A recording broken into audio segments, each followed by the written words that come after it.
माननीय सदस्यगण, मुझे अपनी ओर से तथा सदन के माननीय सदस्यों की ओर से अंतर संसदीय संघ आईपीयू की प्रेसिडेंट और तंजानिया संयुक्त गणराज्य की नेशनल असेंबली की अध्यक्ष माननीय डॉक्टर तुलिया एक्सन का स्वागत करते हुए अत्यंत प्रसन्नता हो रही है। वे हमारी सम्मानित अतिथि के रूप में भारत की आधिकारिक यात्रा पर आई है। यह हमारे लिए खुशी की बात है कि डॉक्टर एक्सन बजट सत्र को देखने के लिए यहाँ उपस्थित है। माननीय डॉक्टर तुलिया एक्सन शुक्रवार दिनांक 19 जुलाई 2024 को भारत पहुंची। उन्होंने 21 जुलाई 2024 को आगरा का भ्रमण किया और इस समय वह विशेष बॉक्स में आसीन है। हम भारत में उनके सुखद और सफल प्रवास की कामना करते हैं। हम अंतर संसदीय संघ के प्रेसिडेंट के रूप में उनकी भूमिका के लिए सफलता की भी कामना करते हैं। उनके माध्यम से हम तंजानिया गणराज्य की संसद के सदस्यों, तंजानिया की सरकार तथा वहां की मित्र जनता को बधाई और शुभकामनाएं देते हैं।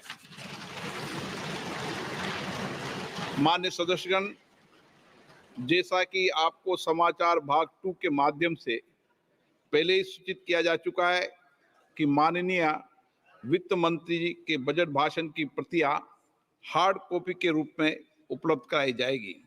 अतः बजट प्रस्तुत हो जाने के पश्चात माननीय सदस्य कृपया बजट भाषण की अपनी अपनी प्रति प्रकाशन काउंटर से प्राप्त कर लें। आपको ये भी सूचित किया जाता है कि माननीय मंत्री द्वारा बजट प्रस्तुत किए जाने के पश्चात बजट की प्रतियां आपको मेंबर्स पोर्टल के माध्यम से भी उपलब्ध करा दी जाएगी। माननीय वित्त मंत्री Shrimati Nirmala Sitharaman.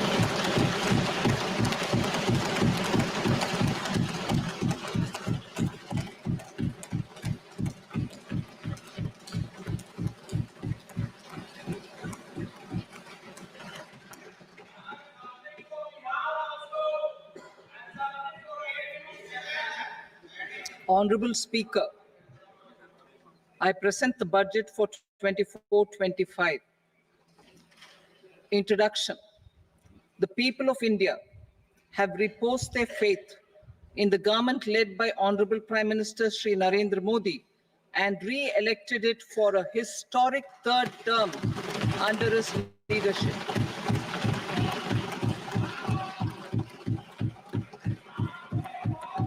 We are grateful for their support, faith, and trust in our policies.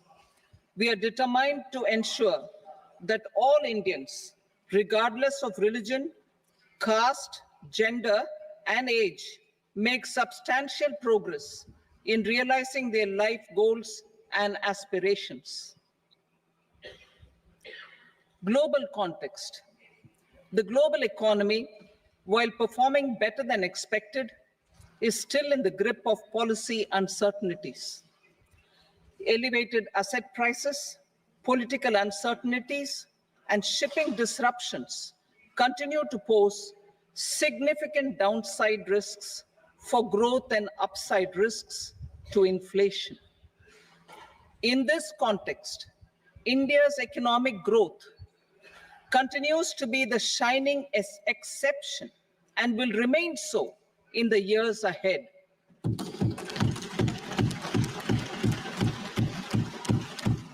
India's inflation continues to be low, stable, and moving towards the 4% target.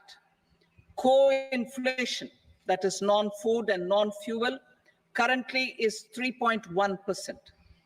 Steps are being taken to ensure supplies of perishable goods reach markets adequately. Interim budget. As mentioned in the interim budget, we need to focus on 4 major castes, namely the Garib, Mahilaye, Yuva, and Annadata, the poor, women, youth, and the farmer. For Annadata, we announced higher minimum support prices a month ago for all major crops, delivering on the promise of at least a 50% margin over costs. Pradhan Mantri Garib Kalyan Anna Yojana was extended for 5 years, benefiting more than 80 crore people. Administrative actions for approval and implementation of various schemes announced in the interim budget are well underway. The required allocations have been made. Budget theme. Turning attention to the full year and beyond in this budget, we particularly focus on employment, skilling, MSMEs, and the middle class. I'm happy to announce the Prime Minister's package of 5 schemes and initiatives to facilitate employment, skilling, and other opportunities for 4.1 crore youth over a 5-year period, with a central outlay of 2 lakh crore rupees. I will speak about them shortly, while more details may be seen in the annexure. This year, I've made a provision of 1.48 lakh rupees, 1.48 lakh crore rupees for education, employment, and skilling. Budget priorities. The people have given a unique opportunity to our government to take the country on the path of strong development and an all-round prosperity. In the interim budget, we promise to present a detailed roadmap for our pursuit of Vikasit Bharat, in line with the strategy set out in the interim budget. This budget envisages sustained efforts on the following 9 priorities for generating ample opportunities for all. Number 1, productivity and resilience in agriculture. Number 2, employment and skilling. Number 3, inclusive human resource development and social justice. 4, manufacturing and services. 5, urban development. 6, energy security. 7, infrastructure. 8, innovation, research and development. And 9, next generation reforms. Subsequent budgets will build on these and add more priorities and actions. A more detailed formulation will be carried out as part of the economic policy framework, about which I will speak later in this speech. This budget details some of the specific actions to be initiated in the current year towards fulfillment of these priorities, with potential for transformative changes. The budget also covers some of the previously made announcements, with intent to strengthen them and step up their implementation for expediting our journey towards the goal of Vikasit Bharat. Priority 1, productivity and resilience in agriculture. Transforming agricultural research. Our government will undertake a comprehensive review of the agricultural research setup to bring the focus on raising productivity and developing climate resilient varieties.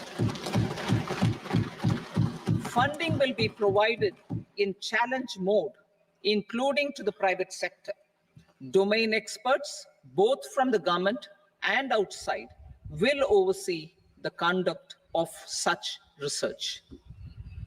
Release of new varieties. New 109 high-yielding and climate-resilient varieties of 32 field and horticultural crops will be released for cultivation by farmers. Natural farming. In the next 2 years, 1 crore farmers across the country will be initiated into natural farming, supported by certification and branding. Implementation will be through scientific institutions and willing gram panchayats. 10,000 need-based bio-input resource centers will be established. Missions for pulses and oilseeds. For achieving self-sufficiency in pulses and oilseeds, we will strengthen their production, storage, and marketing. As announced in the interim budget, a strategy is being put in place to achieve Atmanirbharta for oilseeds such as mustard, groundnut, sesame, soybean, and sunflower. Vegetable production and supply chains. Large-scale clusters for vegetable production will be developed closer to major consumption centers. We will promote farmer-producer organizations, cooperatives, and startups for vegetable supply chains, including for collection and storage and marketing. Digital public infrastructure for agriculture. Buoyed by the success of the pilot project, our government, in partnership with the states, will facilitate the implementation of the digital public infrastructure in agriculture for coverage of farmers and their lands in 3 years. During this year, digital crop survey for Kharif using the DPI will be taken up in 400 districts. The details of 6 crore farmers and their lands will be brought into the farmer and land registries. Further, the issuance of Jan Samarth based Kisan credit cards will be enabled in 5 states. Shrimp production and export. Financial support for setting up a network of nucleus breeding centers for shrimp brood stocks will be provided. Financing for shrimp farming, processing, and export will be facilitated through NABARD. National cooperation policy. Our government will bring out a national cooperation policy for systematic, orderly, and all-round development of the cooperative sector, fast-tracking growth of rural economy and generation of employment opportunities on a large scale will be the policy goal. This year, I have made a provision of 1.52 lakh crore rupees for agriculture and allied sectors.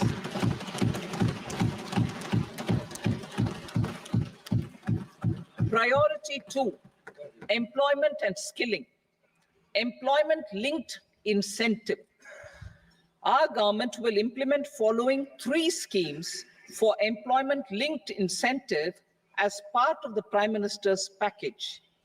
These will be based on enrollment in the EPFO and focus on recognition of first-time employees and support to employees and employers. Scheme A, first-timers. This scheme will provide 1 month wage to all persons newly entering the workforce in all formal sectors.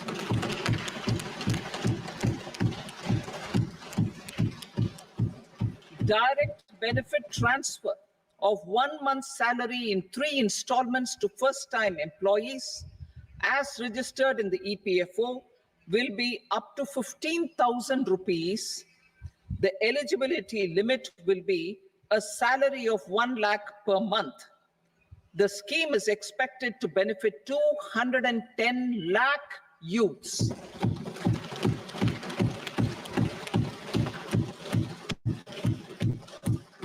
Scheme B, job creation in manufacturing.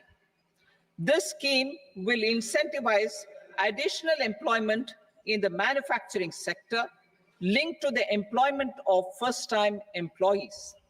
An incentive will be provided at specified scale directly both to the employee and the employer with respect to their EPFO contribution in the first 4 years of employment.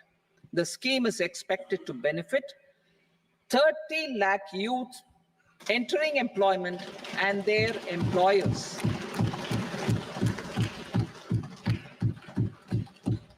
Scheme C, support to employers. This employer-focused scheme will cover additional employment in all sectors. All additional employment within a salary of 1 lakh rupee per month will be counted.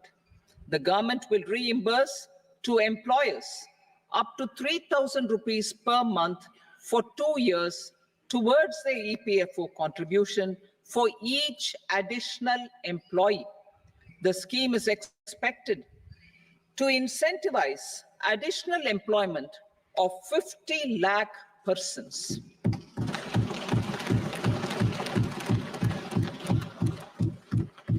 Participation of women in the workforce. We will facilitate higher participation of women in the workforce through setting up of working women hostels in collaboration with industry and establishing creches.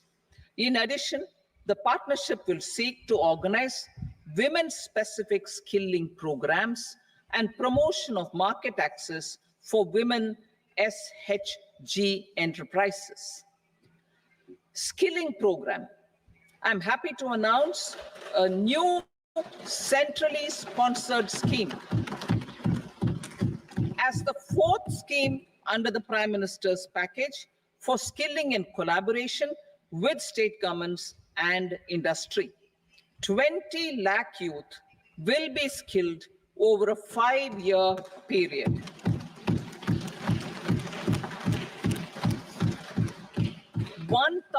Industrial training institutes will be upgraded in hub and spoke arrangements with outcome orientation. Course content and design will be aligned to the skill needs of industry, and new courses will be introduced for emerging needs. Skilling loans. The model skill loan scheme will be revised to facilitate loans up to 7.5 lakh rupees with a guarantee from a government-promoted fund. This measure is expected to help 25,000 students every year.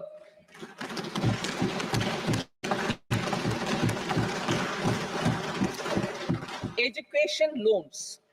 For helping our youth who have not been eligible for any benefit under government schemes and policies, I'm happy to announce a financial support for loans up to 10 lakh rupees for higher education in domestic institutions.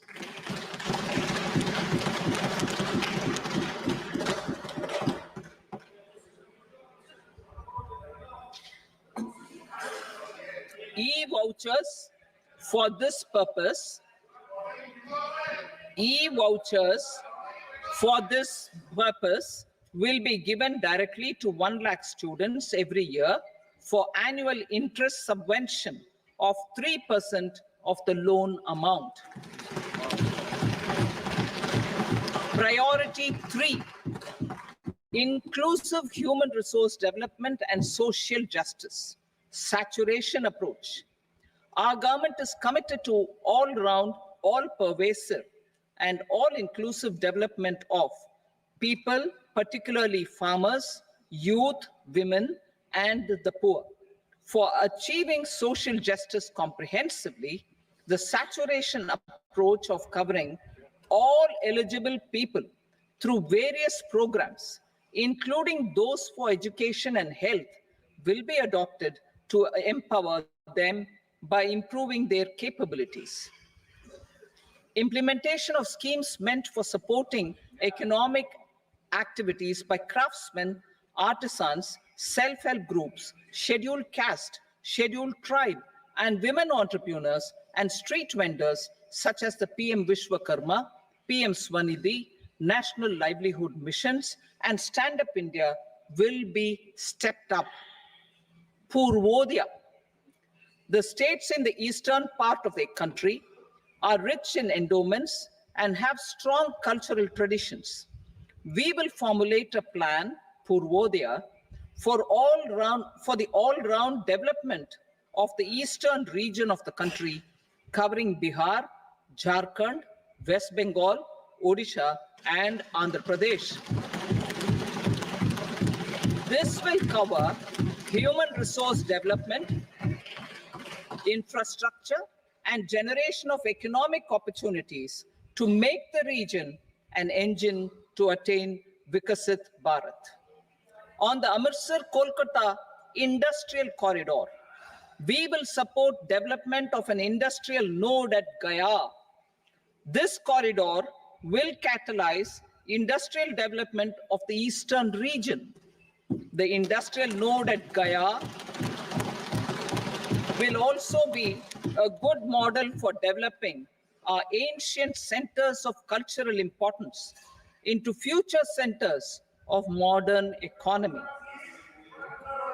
This model shall showcase Vikas B, Virasat B in a growth trajectory.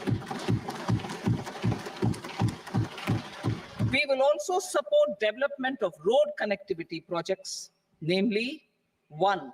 Patna-Purnia Expressway, 2. Buxar-Bhagalpur Expressway, 3. Bodh Gaya, Rajgir, Vaishali and Darbhanga spurs, and 4.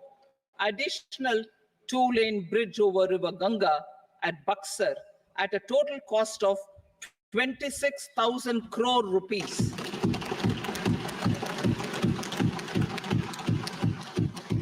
Power projects, including setting up of a new 2,400 megawatt power plant at Peer Painti, will be taken up at a cost of 21,400 crore rupees. New airports, medical colleges, and sports infrastructure in Bihar will be constructed. An additional allocation to support capital investments will be provided. The requests of Bihar government for external assistance from multilateral development banks will be expedited.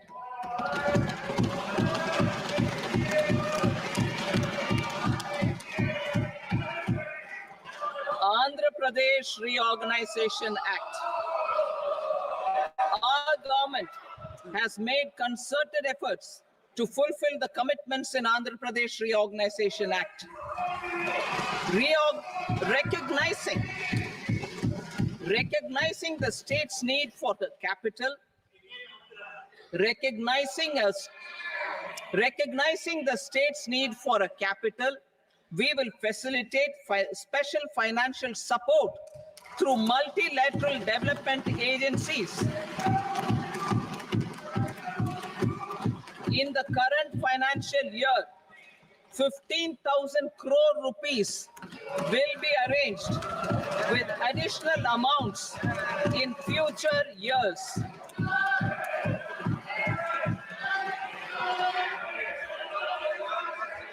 Our government is fully committed to financing and early completion of the Polavaram irrigation project, which is the lifeline for Andhra Pradesh and its farmers. This will facilitate our country's food security as well. Under the Act, Andhra Pradesh Reorganization Act, for promoting industrial development, funds will be provided for essential infrastructure such as water, power, railways, and roads. In Kopparthi node on the Visakhapatnam-Chennai Industrial Corridor and Varavakal node on the Hyderabad-Bangalore Industrial Corridor. An additional allocation will be provided this year towards capital investment for economic growth. Grants for backward regions of Rayalaseema, Prakasham, North Coastal Andhra, as stated in the Act, will be provided. PM Awas Yojana. 3 crore additional houses under the PM Awas Yojana in rural and urban areas in the country have been announced, for which the necessary allocations are being made. Women-led development. For promoting women-led development, the budget carries an allocation of more than 3 lakh crore for schemes benefiting women and girls. This signals our government's commitment for enhancing women's role in economic development. Pradhan Mantri Janjatiya Unnat Gram Abhiyan. For improving the socio-economic condition of tribal communities, we will launch the Pradhan Mantri Janjatiya Unnat Gram Abhiyan by adopting saturation coverage for tribal families in tribal majority villages and aspirational districts.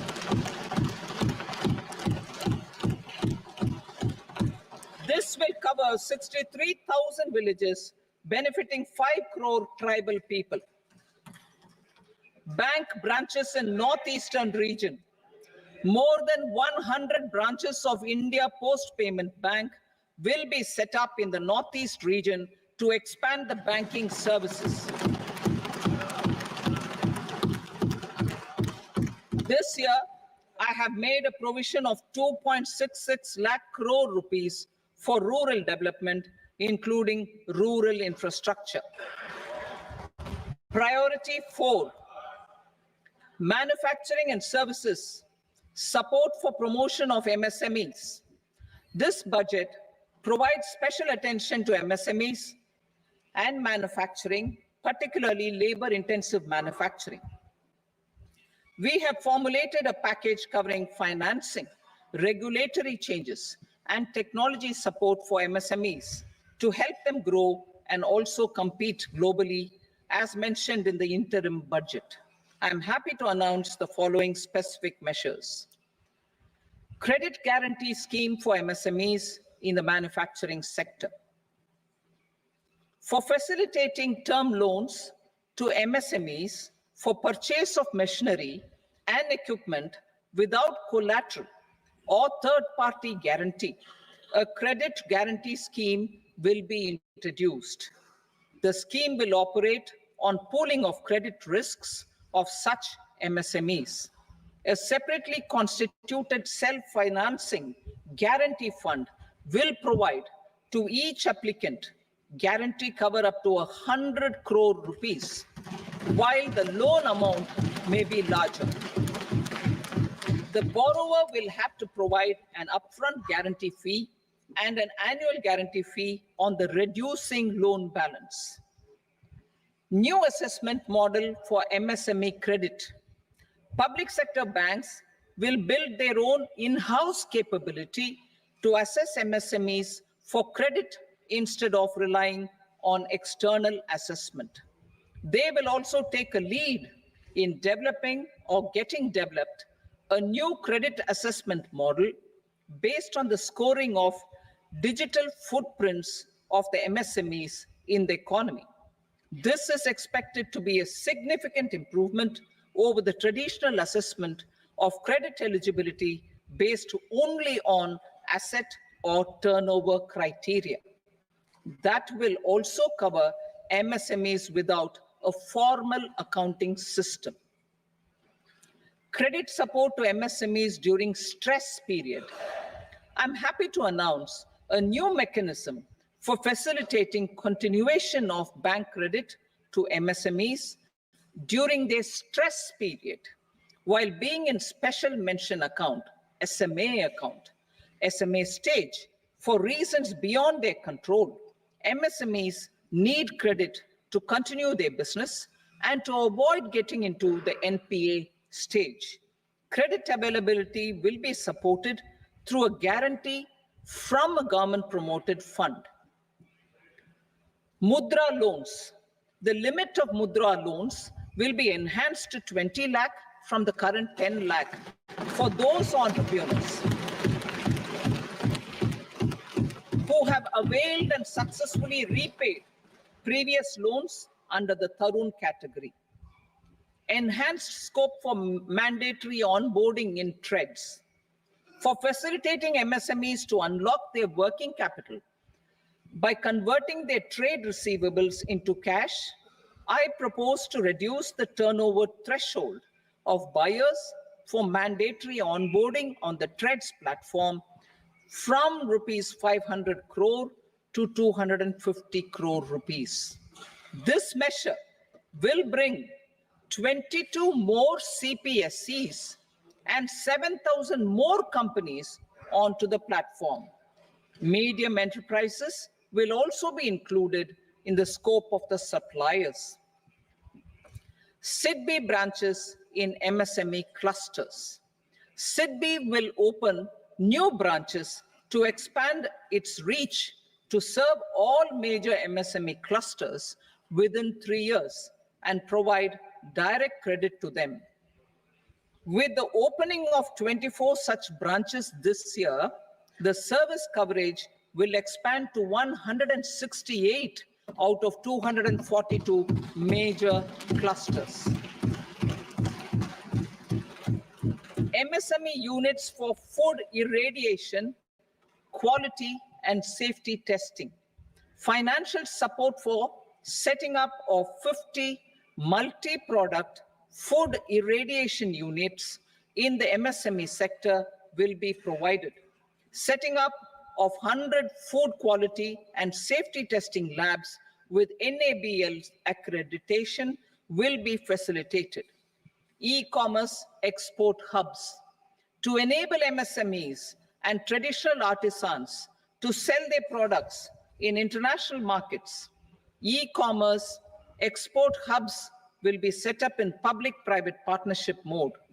These hubs, under a seamless regulatory and logistic framework, will facilitate trade and export-related services under one roof. Measures for promotion of manufacturing and services. Internship in top companies.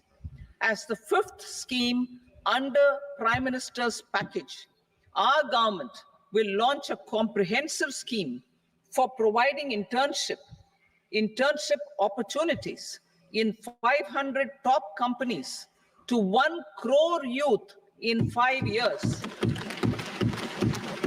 They will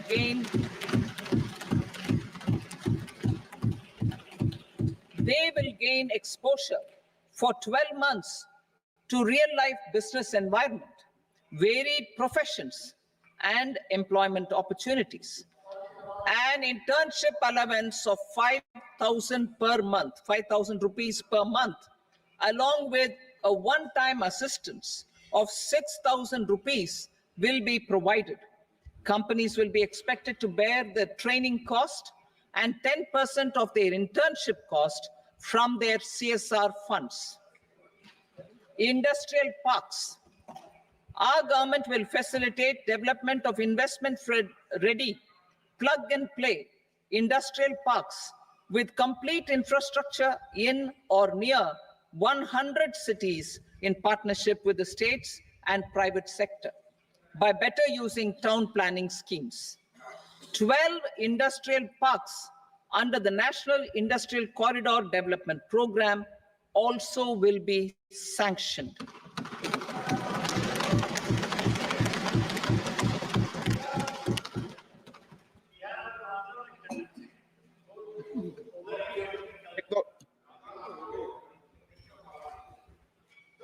Veji Bhai, no, please, बैठिए.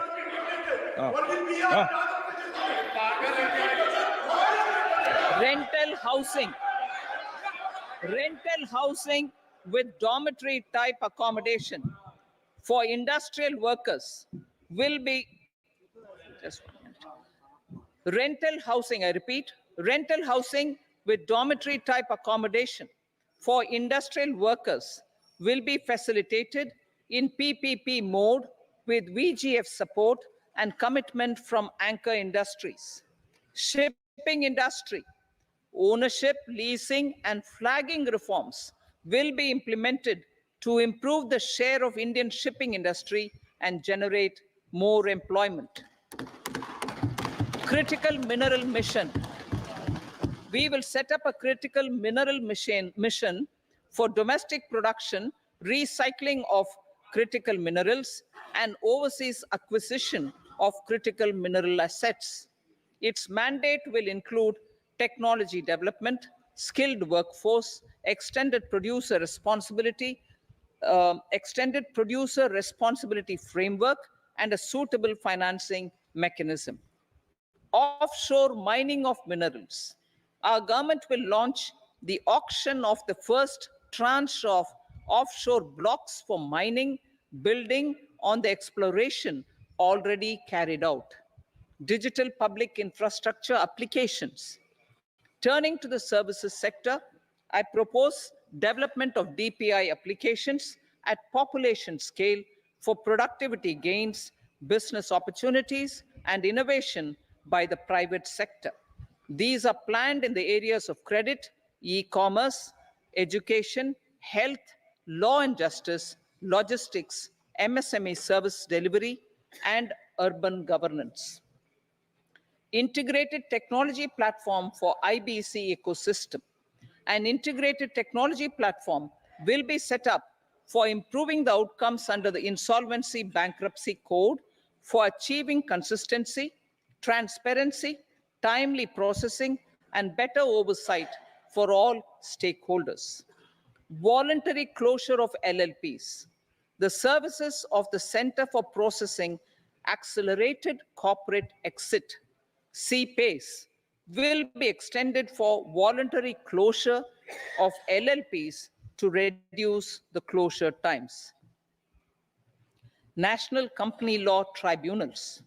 The IBC has resolved more than 1,000 companies, resulting in direct recovery of 3.3 lakh crore to creditors. 3.3 lakh crore rupees to creditors. In addition, 28,000 cases involving over 10 lakh crore rupees have been disposed of even prior to admission. Appropriate changes to the IBC, reforms and strengthening of the tribunal and appellate tribunals will be initiated to speed up insolvency resolution. Additional tribunals will be established. Out of those, some will be notified to decide cases exclusively under the Companies Act. Debt recovery. Steps for reforming and strengthening debt recovery tribunals will be taken. Additional tribunals will be established to speed up recovery. Priority 5, urban development. Cities as growth hubs. Working with states, our government will facilitate development of cities as growth hubs. This will be achieved through economic and transit planning and orderly development of peri-urban areas utilizing town planning schemes. Creative redevelopment of cities.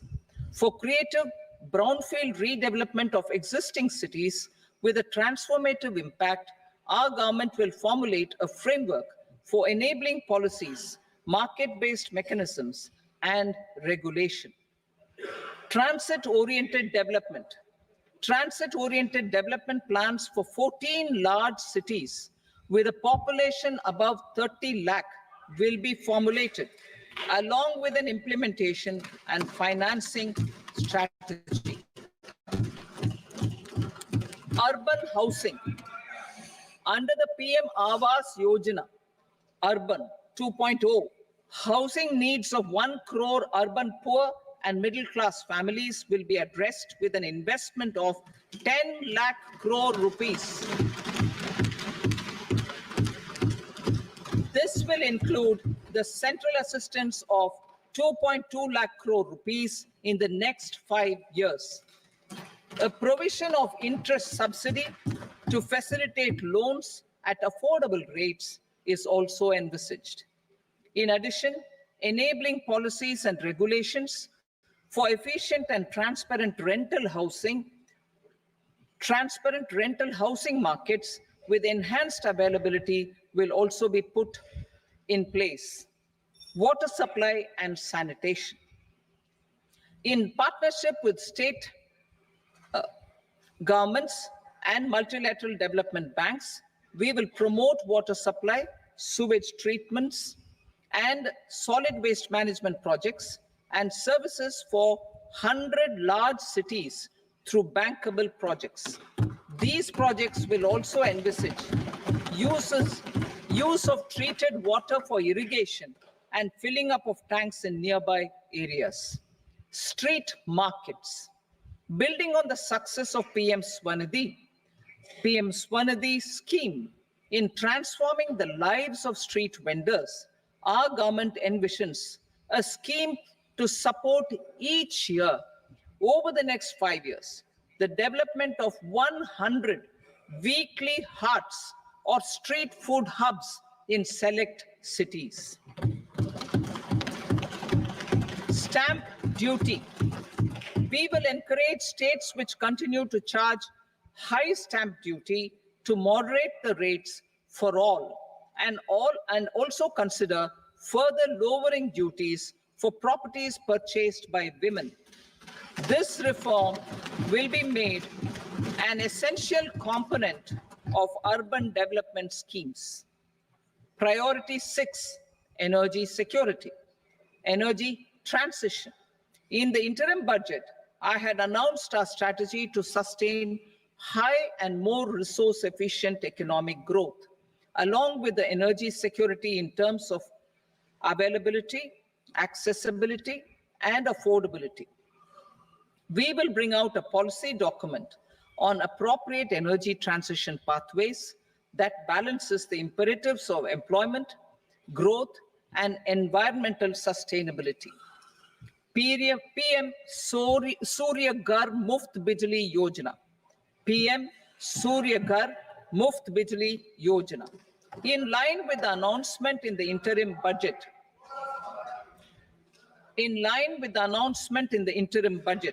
PM Surya Ghar Muft Bijli Yojana has been launched to install rooftop solar plants to enable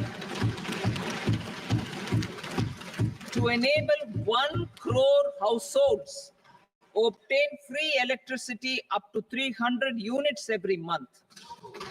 The scheme has generated remarkable response with more than 1.28 crore registrations and 14 lakh applications, and we will further encourage it.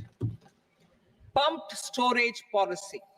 A policy for promoting pumped storage projects will be brought out for electricity storage and facilitating smooth integration of the growing share of renewable energy with its variable and intermittent nature in the overall energy mix.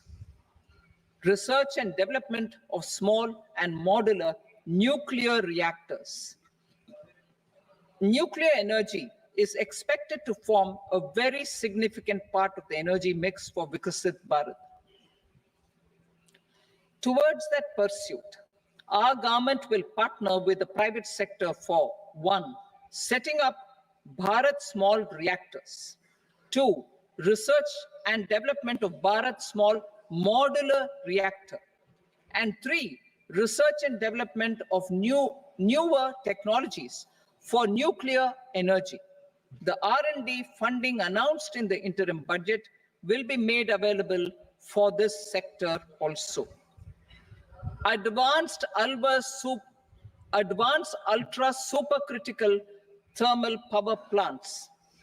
The development of indigenous technology for advanced ultra supercritical thermal power plants with much higher efficiency has been completed. A joint venture between NTPC and BHEL will set up a full-scale 800 megawatt commercial plant using AUSC technology. The government will provide the required fiscal support Moving forward, development of indigenous capacity for the production of high-grade steel and other advanced metallurgy materials for these plants will result in strong spin-off benefits for the economy. Roadmap for hard-to-abate industries. A roadmap for moving the hard-to-abate industries from energy efficiency targets to emission targets will be formulated. Appropriate regulations for transition of these industries from the current perform, achieve, and trade mode to Indian carbon market mode will be put in place. Support to traditional micro and small industries. An investment-grade energy audit of traditional micro and small industries in 60 clusters, including brass and ceramic, will be facilitated. Financial support will be provided for shifting them to cleaner forms of energy and implementation of energy efficiency measures. The scheme will be replicated in another 100 clusters in the next phase. Priority 7, infrastructure investment by central government. Significant investment the central government has made over the years in building and improving infrastructure has had a strong multiplier effect on the economy. We will endeavor to maintain strong fiscal support for infrastructure over the next 5 years in conjunction with imperatives of other priorities and fiscal consolidation. This year, I have provided 11,11,111 crore rupees for capital expenditure. This would be 3.4% of our GDP. Infrastructure investment by state governments. We will encourage states to provide support of similar scale for infrastructure, subject to their development priorities. A provision of 1.5 lakh crore rupees for long-term interest-free loans have been made this year also to support the states in their resource allocation. Private investment in infrastructure. Investment in infrastructure by private sector will be promoted through viability gap funding and enabling policies and regulations. A market-based financing framework will be brought out. Pradhan Mantri Gram Sadak Yojana, phase 4 of the PMGSY will be launched to provide all-weather connectivity to 25,000 rural habitations, which have become eligible in view of their population increase. Irrigation and flood mitigation. Bihar has frequently suffered from floods, many of them originating outside the country. Plans to build flood control structures in Nepal are yet to progress. Our government, through the Accelerated Irrigation Benefit Program and other sources, will provide financial support for projects with estimated cost of 11,500 crore rupees, such as the Kosi-Michi intra-state link and 20 other ongoing and new schemes, including barrages, river pollution abatement, and irrigation projects. In addition, survey and investigation of Kosi-related flood mitigation and irrigation projects will be undertaken. Assam grapples with floods every year by the Brahmaputra River and its tributaries originating outside India. We will provide assistance to Assam for flood management and related projects.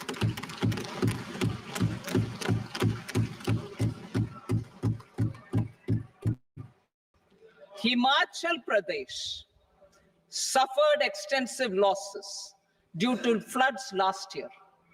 Our government will provide assistance to the state for reconstruction and rehabilitation through multilateral development assistance.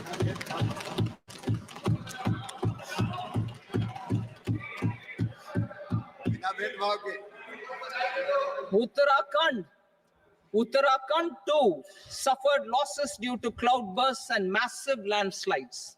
We will provide assistance to the state. Recently, Sikkim witnessed devastating flash floods and landslides that wreaked havoc across the state. Our government will provide assistance to the state. Tourism. Tourism has always been a part of our civilization.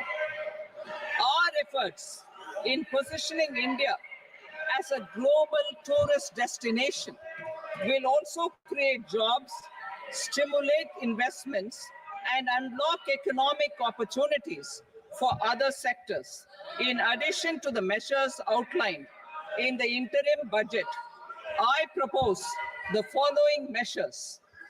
Vishnupad Temple at Gaya and Mahabodhi Temple at Bodh Gaya in Bihar are of immense spiritual significance. Comprehensive development of Vishnupad Temple corridor and Mahabodhi Temple corridor will be supported, modeled on the successful Kashi Vishwanath Temple corridor to transform them into world-class pilgrim and tourist destinations. Rajgir holds immense religious significance for Hindus, Buddhists, and Jains. The 20th Tirthankara Muniswarata temple in the Jain temple complex is ancient. The Saptarishi, or the 7 hot springs, form a warm water Brahmkund that is sacred. A comprehensive development initiative for Rajgir will be undertaken. Our government will support the development of Nalanda as a tourist center, besides reviving Nalanda University to its glorious stature. Odisha's scenic beauty, temples, monuments, craftsmanship, wildlife sanctuaries, natural landscapes, and pristine beaches make it an ultimate tourism destination. Our government will provide assistance for their development to Odisha as well. Priority 8, innovation, research, and development. We will operationalize the Anusandhan National Research Fund for basic research and prototype development. Further, we will set up a mechanism for spurring private sector-driven research and innovation at commercial scale, with a financing pool of 1 lakh crore rupees in line with the announcement in the interim budget. Space economy. With our continued emphasis on expanding the space economy by 5 times in the next 10 years, a venture capital fund of 1,000 crore rupees will be set up. Priority 9, next generation reforms. Economic policy framework. We will formulate an economic policy framework to delineate the overarching approach to economic development and set the scope of the next generation of reforms for facilitating employment opportunities and sustaining high growth. Our government will initiate and incentivize reforms for 1, improving productivity of factors of production, and 2, facilitating markets and sectors to become more efficient. These reforms will cover all factors of production, namely land, labor, capital, and entrepreneurship. and technology as an enabler of improving total factor productivity and bridging inequality. Effective implementation of several of these reforms requires collaboration between the center and the states and building consensus as development of the country lies in development of the states. For promoting competitive federalism and incentivizing states for faster implementation of reforms, I propose to earmark a significant part of the 50-year interest-free loan. Working with the states, we will initiate the following reforms.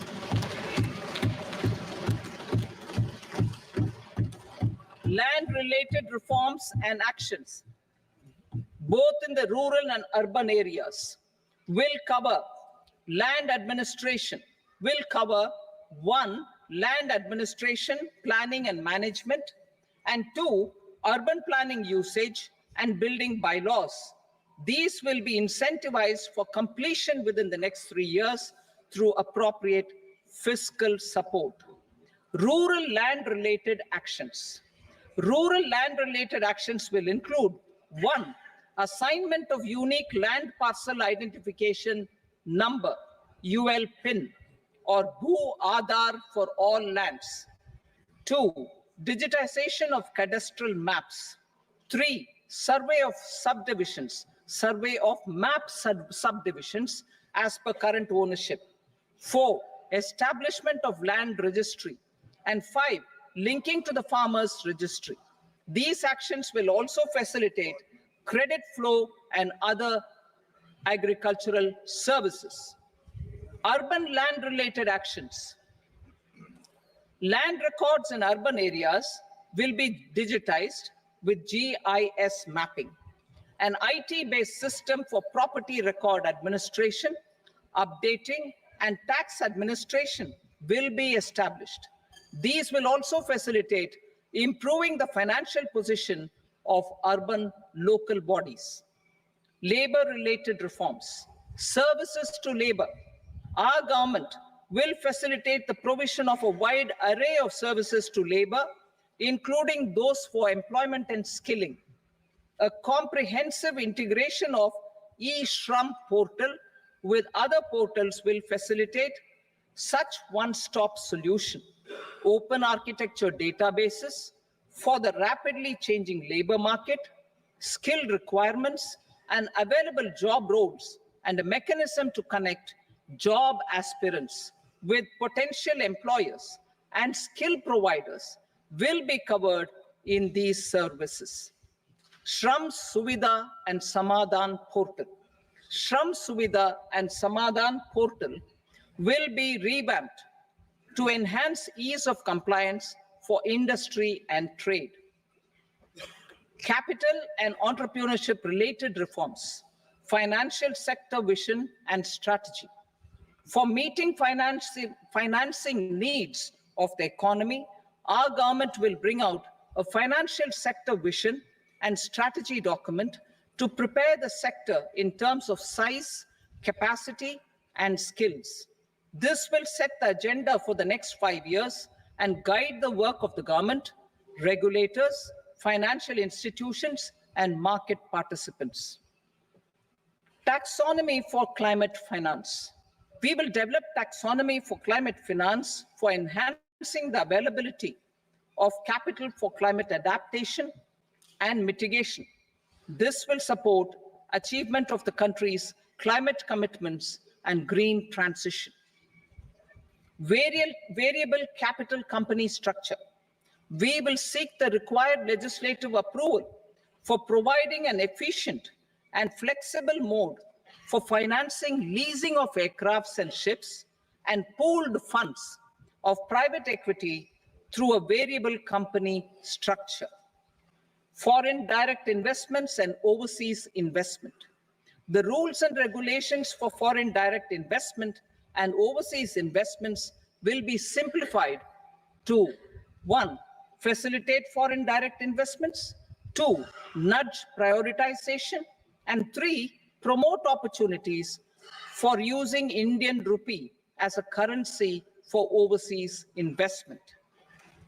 NPS Vatsalya. NPS Vatsalya, a plan for contribution by parents and guardians for minors, will be started. On attaining the age of majority, the plan can be converted seamlessly into a normal NPS account. Use of technology. We have successfully used technology for improving productivity and bridging inequality in our economy during the past 10 years.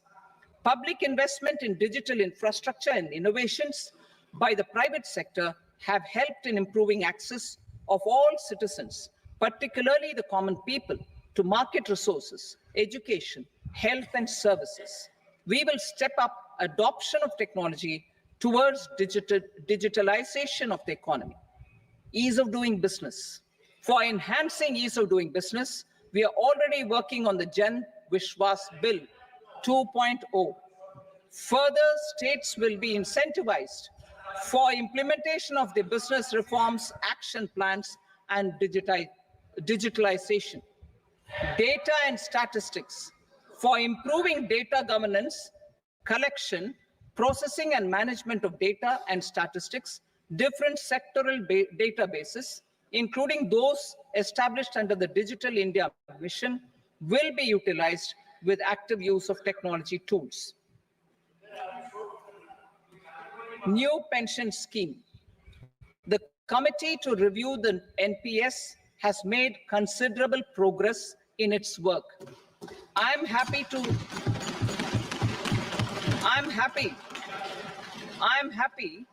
that the staff side of the National Council of the Joint Consultative Machinery for Central Government Employees has taken a constructive approach. A solution will be evolved which addresses the relevant issues while maintaining fiscal prudence to protect the common citizens. Budget estimates for 24-25. For the year 24-25, total receipts other than borrowings and the total expenditure are estimated at 32.07 lakh crore rupees and 48.21 lakh crore rupees respectively. The net tax receipts are estimated at 25.83 lakh crore rupees. The fiscal deficit is estimated at 4.9% of the GDP. The gross and the net market borrowings through dated securities during 24-25 are estimated at 14.01 lakh crore rupees and 11.63 lakh crore rupees respectively. Both will be less than that in 23-24. The fiscal consolidation path announced by me in 2021 has served our economy very well, and we aim to reach the deficit below 4.5% next year. The government is committed to staying the course. From 2026-27 onwards, our endeavor will be to keep the fiscal deficit each year such that the central government's debt will be on a declining path as percentage of GDP. I will now move to part B.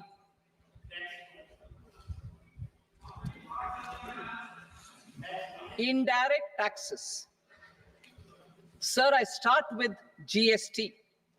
It has decreased tax incidence on the common man, reduced compliance burden and logistics cost for trade and industry, and enhanced revenues of the central and the state governments.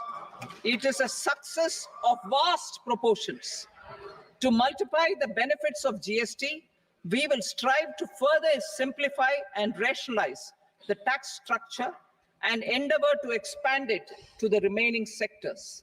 My proposals for customs duties intend to support domestic manufacturing, deepen local value addition, promote export competitiveness, and simplify taxation while keeping the interest of the general public and consumers surmount. In budget 22-23, we reduced the number of customs duty rates. I propose to undertake a comprehensive review of the rate structure over the next 6 months to rationalize and simplify it for ease of trade, removal of duty inversion, and reduction of disputes. I shall now take up sector-specific customs duty proposals. Medicine and medical equipments. To provide relief to cancer patients, I propose to fully exempt 3 more medicines from customs duties.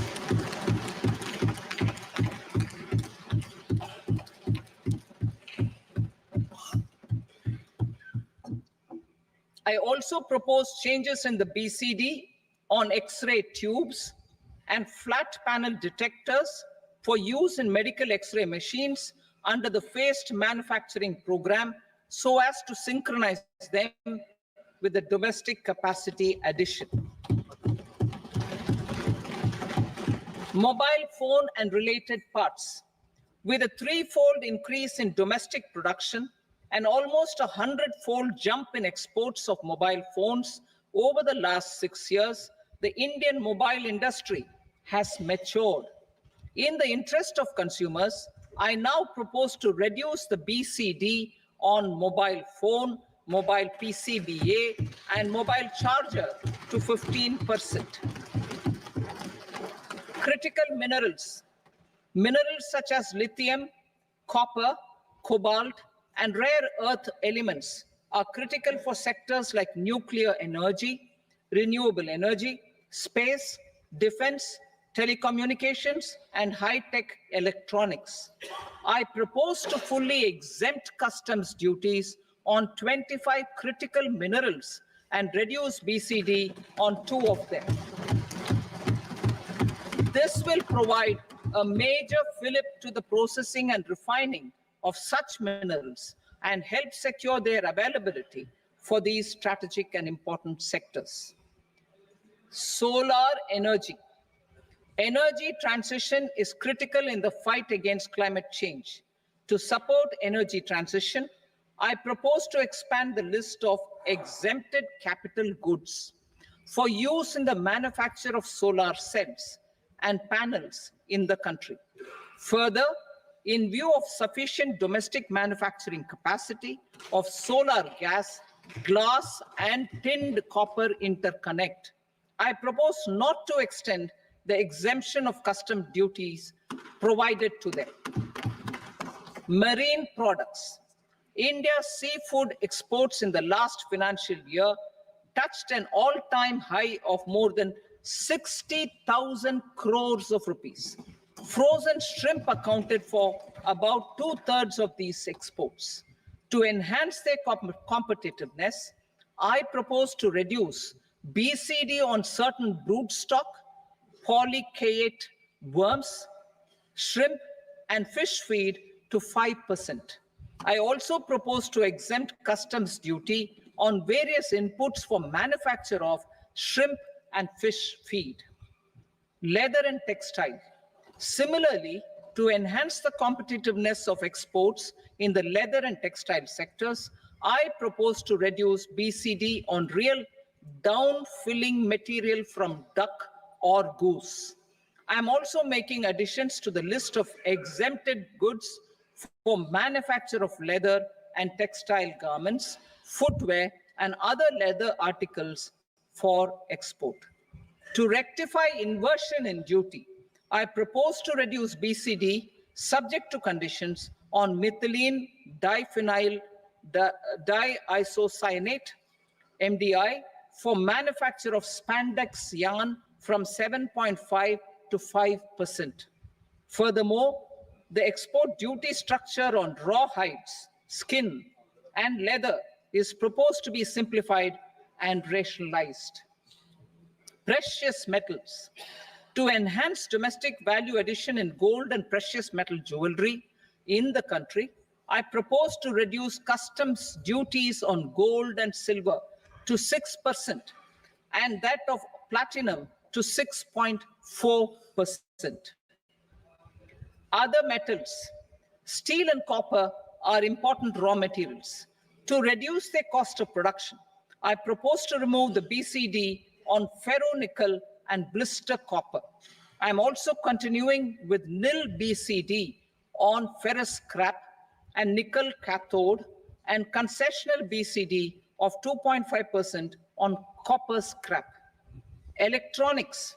To increase value addition in the domestic electronics industry, I propose to remove the BCD subject to conditions on oxygen-free copper for manufacture of resistors.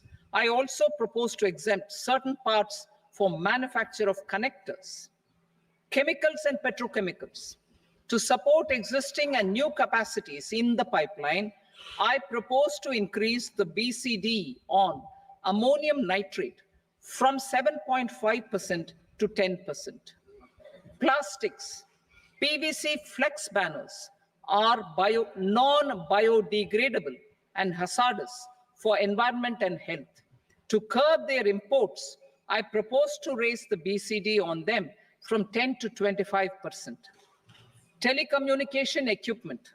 To incentivize domestic manufacturing, I propose to increase the BCD from 10 to 15% on PCBA of specified telecom equipment. Trade facilitation. To promote domestic aviation and boat and ship MRO, I propose to extend the period for export of goods imported for repairs from 6 months to 1 year. I'll read that again. To promote domestic aviation and boat and ship maintenance, repair and operations, I propose to extend the period for export of goods imported for repairs from 6 months to 1 year. In the same vein, I propose to extend the time limit for re-import of goods for repairs under warranty from 3 to 5 years. I now move to direct taxes. We will continue our efforts to simplify taxes, improve taxpayer services, provide tax certainty, and reduce litigation while enhancing revenues for funding the development and welfare schemes of the government. It has been our endeavor to simplify taxation. We have taken a number of measures in the last few years, including introduction of simplified tax regimes without exemptions and deductions for corporate tax and for personal income tax. This has been appreciated by taxpayers. 58% of corporate tax came from the simplified tax regime in the financial year 22-23. Similarly, as per data available till now, for the last fiscal, more than 2/3 have availed the new personal income tax regime. Comprehensive review of the Income Tax Act. I am now announcing a comprehensive review of the Income Tax Act 1961. The purpose is to make the act concise, lucid, easy to read and understand. This will reduce disputes and litigation, thereby providing tax certainty to the taxpayers. I will also bring down the demand embroiled in litigation. It is proposed to be completed in 6 months. A beginning is being made in the finance bill by simplifying the tax regime for charities, TDS rate structures, provisions of reassessment and such provisions, and capital gains taxation. Simplification for charities and TDS. Two tax exemption regimes. The two tax exemption regimes for charities are proposed to be merged into one.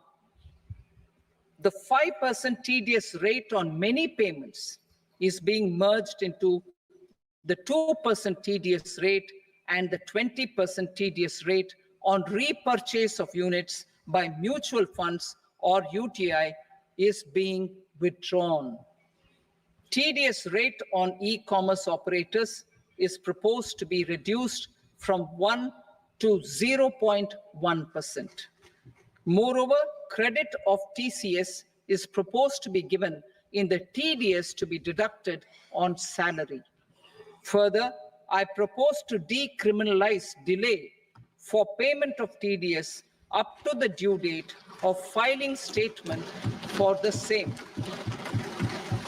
I also plan to provide a standard operating procedure for tedious defaults and simplify and rationalize the compounding guidelines for such defaults. Simplification of reassessment. I propose to thoroughly simplify the provisions for reopening and reassessment. An assessment hereinafter can be reopened beyond 3 years from the end of the assessment year only if the escaped income is 50 lakh rupees or more, up to a maximum period of 5 years from the end of the assessment year. Even in such cases, a time limit of 6 years before the year of the search, as against the existing time limit of 10 years, is being proposed. This will reduce tax uncertainty and disputes. Simplification and rationalization of capital gains. Capital gains taxation is also proposed to be hugely simplified. Short-term gains on certain financial assets shall henceforth attract a tax rate of 20%, while that on all other financial assets and all non-financial assets shall continue to attract the applicable tax rate. Long-term gains on all financial and non-financial assets, on the other hand, will attract a tax rate of 12.5%. For the benefit of the lower and the middle income classes, I propose to increase the limit of exemption of capital gains on certain financial assets to 1.25 lakh rupees per year. Listed financial assets held for more than a year will be classified as long-term, while unlisted financial assets and all non-financial assets will have to be held for at least 2 years to be classified as long-term. Unlisted bonds and debentures, debt mutual funds, and market-linked debentures, irrespective of holding period, however, will attract tax on capital gains at applicable rates. Taxpayer services. All the major taxpayer services under GST and most services under customs and income tax have been digitalized. All remaining services of customs and income tax, including rectification and order giving effect to appellate orders, shall be digitalized and made paperless over the next 2 years. Litigation and appeals. While our concerted efforts to reduce pendency of appeals at various appellate fora are beginning to show good results, it will continue to engage our highest attention.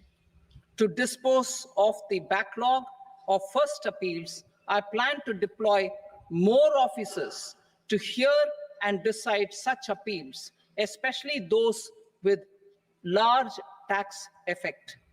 For resolution of certain income tax disputes pending in appeal, I am also proposing Vivad Se Vishwas Scheme 2024. Further, I propose to increase monetary limits for filing appeals related to direct taxes, excise, and service tax in the tax tribunals, high courts, and Supreme Court to 60 lakh rupees, 2 crore rupees, and 5 crore respectively. With a view to reduce litigation and provide certainty in international taxation, we will expand the scope of safe harbor rules and make them more attractive. We will also streamline the transfer pricing assessment procedure. Employment and investment. I have a few proposals to promote investment and foster employment. First of all, to bolster the Indian startup ecosystem, boost the entrepreneurial spirit, and to support innovation, I propose to abolish the so-called angel tax for all classes of investors. Second, There is tremendous potential for cruise tourism in India. To give a fillip to this employment-generating industry, I am proposing a simpler tax regime for foreign shipping companies operating domestic cruises in the country. Third, India is a world leader in the diamond cutting and polishing industry, which employs a large number of skilled workers.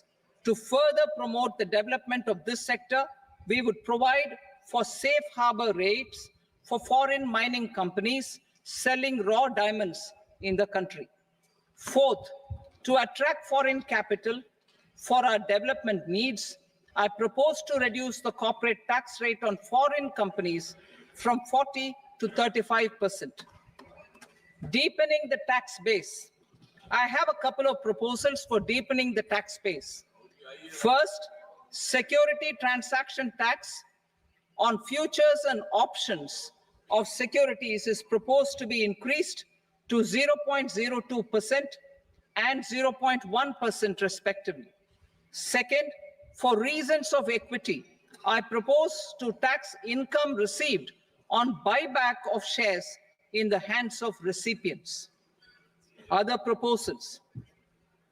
To improve social security benefits, deduction of expenditure by employers towards NPS is proposed to be increased from 10 to 14% of the employee's salary. Similarly, deduction of this expenditure up to 14% of salary from the income of employees in private sector, public sector banks, and undertakings opting for the new tax regime is proposed to be provided. Indian professionals working in multinationals get ESOPs and invest in social security schemes and other movable assets abroad. Non-reporting of such small foreign assets has penal consequences under the Black Money Act. Such non-reporting of movable assets up to 20 lakh rupees is proposed to be depenalized.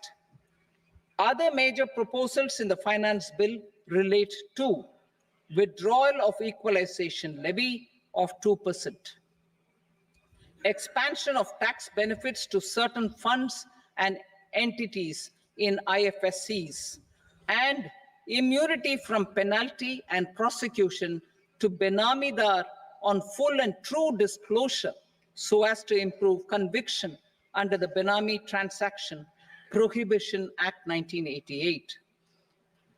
Personal income tax. Coming to personal income tax rates, I have two announcements to make for those opting for the new tax regime. First, the standard deduction for salaried employees is proposed to be increased from 50,000 to 75,000 rupees. Similarly, deduction on family pension for pensioners is proposed to be enhanced from 15,000 to 25,000 rupees. This will provide relief to about 4 crore salaried individuals and pensioners.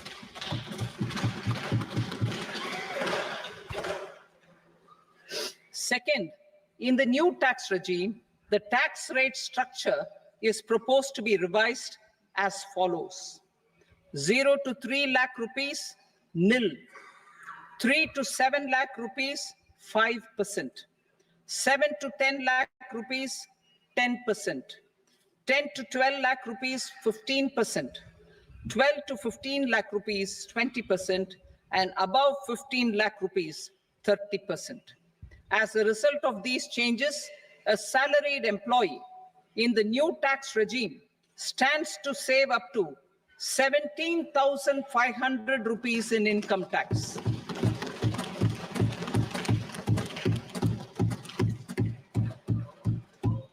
Apart from these, I am also making some other changes as given in the annexure.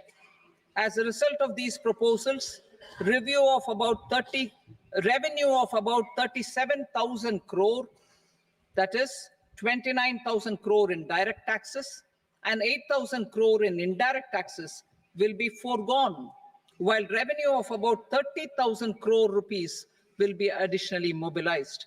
Thus, the total revenue foregone is about 7,000 crores annually. Mr. Speaker, sir, with this, I commend the budget to this august House.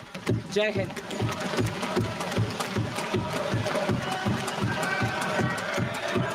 Item number 2. Item number 2.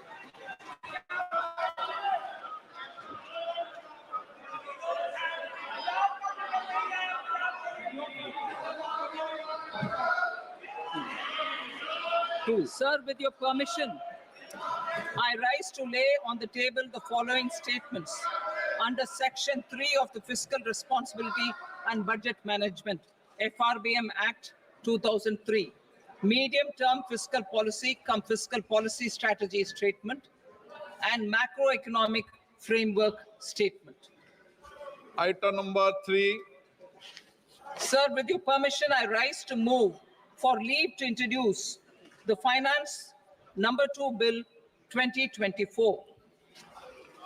प्रश्न ये कि विधेयक को पुनर्स्थापित करने की अनुमति प्रदान की जाए। जो सदस्य इसके पक्ष में हाँ कहें, जो सदस्य विरोध में ना कहें। मेरे विचार में निर्णय हाँ वालों के पक्ष में अनुमति प्रदान की जाती है।